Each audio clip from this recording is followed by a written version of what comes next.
우리나라의 9월 수출 실적이 사상 최대를 기록했습니다. 최근 국제통화기금 IMF가 올해와 내년 경제 성장률 전망치를 3%로 상향 조정한 데 한몫을 했는데요. 그러나 대기업 위주의 수출 실적 편중 현상이 두드러지면서 중소기업의 육성은 필요한 상황입니다. 지속되고 있는 중소벤처부 장관의 공석이 더욱 아쉽게 되는 상황인데 중소기업 정책 어디로 가야 할지 얘기해 보겠습니다. 창원대 우기원 교수와 이야기 나눠봅니다. 네, 어서 오십시오. 안녕하십니까. 네, 본론에 들어가기 전에 일단 9월 수출 실적과 중소기업 수출의 중요성 먼저 짚고 넘어갈까요? 네, 지난 9월 수출은 우리나라 수출 통계를 집계한 이래 가장 많은 수출을 했습니다. 예. 했는데 산업통상자원부에 따르면 9월 수출은 55억 1억 3천만 달러로 우리나라가 수출 통계를 처음 시작한 1956년 이래 가장 큰 수치를 기록했습니다. 예. 9월 역시 반도체, 철강 이런 대기업 품목들이 수출을 주도했는데요. 특히 반도체 수출이 전체 18%를 차지했습니다. 예. 이런 수출 호조는 세계 경기 회복 때문이라고 이제 분석을 하고 있지만 대기업 품목에 편중되어서 고용 창출 효과가 제한적이다. 이런 점에서는 상당한 아쉬움을 남기고 있습니다. 예. 한국은행이 발표한 지난 7월 고용 유발 효과는 수출 10억 원당 7.7명으로 지난 2000년대에 비해서 절반 정도로 떨어졌습니다. 예. 그러니까 반도체와 같은 장치 산업의 수출이 늘었기 때문이라는 이런 분석들이 있었죠. 예.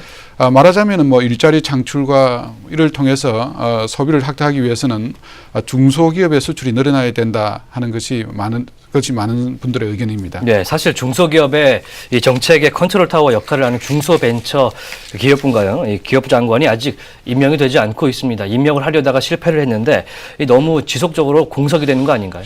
그렇죠. 예. 다른 때 같으면 지금쯤은 새 정부의 정책 과제를 실행하기 위해서 정지 작업은 이미 끝난 상태고 예. 아마 집행에 들어가야 할 그런 시점이라고 봐야죠. 예. 종래에는 정부 출범 전에 대규모 위원회를 꾸려서 관련 부처와 기관들과 충분한 어떤 협의를 거치고 또 인수위원회 주도로 예. 대규모 간담회, 공청회 이런 것들을 갖다가 중소기업들과 개최를 했었죠. 예.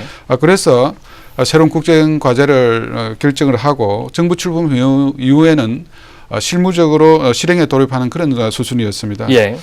물론 국정기획자문위원회가 그 역할을 하고 있다고는 하지만은 상대적으로 출범이 늦은 데다가 전문성 문제도 조금 있었죠. 이런 가운데서 이제 장관 임명도 늦어지니까 여러 가지 우려를 낳고 있습니다. 그런데 새 정부 100대 국정과제에서 보면은 중기 정책의 일원화와 조정 기능을 강화하기 위해서 중소벤처기업부를 신설하겠다 이렇게 되어 있는데 사실 이러한 기능 작동이 지체되고 있다고 말씀드릴 수가 있습니다. 사실 중소벤처기업부를 내놓을 때 굉장히 야심차게 발표를 했었는데 이 정작 수장이 지금 임명이 지연되고 있는데 이렇게 임명이 늦어지면서 정책의 본격적인 시동까지 늦어지고 있는 거죠. 네, 그렇죠. 예. 일단은 실무 조직들도 이러지도 저러지도 못하는 상황이 예. 좀 있는 것 같습니다. 중소벤처기업부하고 그리고 통상자원부 사이에 산업통상자원부 사이의 업무 조정도 중요하지만 예. 또 산하기관의 업무 조정도 문제죠. 그동안 정권이 바뀔 때마다 예를 들어서 수출 지원 기능을 두고 업무의 다툼이 굉장히 치열하게 있었죠. 근데 그 당시에는 사실은 산업통상자원부가 제일 위에 있는 컨트롤 타워이기 때문에 조금 조정의 기능이 있었습니다만 지금 정부 들어서는 중기청이 부로 성격됨으로써 조금 업무 조정이 더 어려워지지 않았나 이렇게 생각할 수가 있습니다. 예. 그러다 보니까 이제 중소벤처기업부 장관이 누가 오느냐 이런 데 대해서 촉각을 세우고 있는데요. 그런데 중소기업벤처부 장관 임명이 누가 되냐에 따라서 역학구도가 바뀌고 산하기관들의 어떤 주무부처도 바뀔 수도 있다 이런 생각을 가지고 있는 것 같습니다. 예. 최근에도 보면 김동연 부총리가 주재한 중소기업 간담회에서 한 업체 협회 회장께서 중기부의 자금, 인력, 기술 개발, 수출 등 중소기업 관련 정책을 총괄할 수 있는 권한과 책임을 부여해야 된다. 그리고 신용보증기금이라든지 코트라, 생산기술연구원이 중기부로 이관되어야 된다 이렇게 주장을 했었죠. 예. 그러니까 이런 문제들이 아직까지 그 조정이 잘 안 되고 있는 거 아닌가 이런 생각을 가지게 됩니다. 네, 6개월 지금 문재인 정부가 들어선 지 6개월 정도 돼가고 있는데 아직 네, 이 업무 조정도 시작이 안 됐다 좀 안타까운 그런 상황인데 네. 현재까지의 중소기업 정책들은 잘 이루어져 왔습니까? 근데 제 생각으로는 뭐 중소기업 정책을 긍정적으로 평가하기는 좀 어려울 것 같습니다. 만약 중소기업 정책이 지금까지 이제 해소가 안 되고 중소기업 문제가 지금까지 해소가 안 되고 있다 그러면 뭐 청을 불호 승격시킨다고 해서 해결될 문제는 아닌 것이고요. 예. 우선 뭐 중소기업 정책 자원만 봐도 한 300가지에 이르고 예. 여기에 대해서는 또 중복 지원이라든지 과다 지원 이런 문제가 있어서 이런 문제들이 오히려 중소기업의 경쟁력을 떨어뜨리는 것이 아니냐 그런 지적들이 그동안 많았습니다. 예. 물론 뭐 많이 개선이 됐겠지만 그리고 중소기업 수출 지원 정책도 글로벌 경쟁력 확보보다는 단기적인 비용 분담에 초점이 맞춰져 있습니다. 예.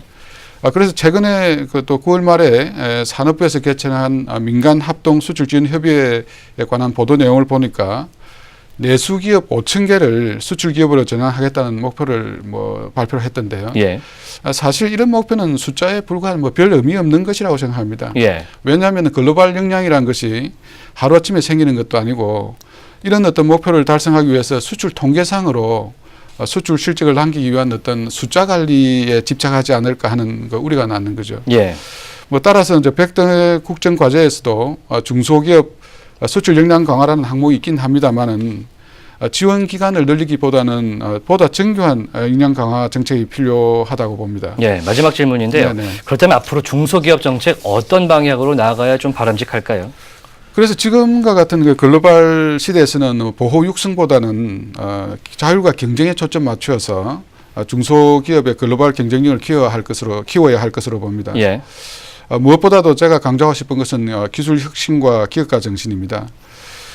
그럼 우리나라 중소기업 성장 기반을 해외 시장에 둘 수밖에 없다 그러면은 글로벌 역량의 기초가 되는 기술 혁신과 기업가 정신에 집중을 해야죠.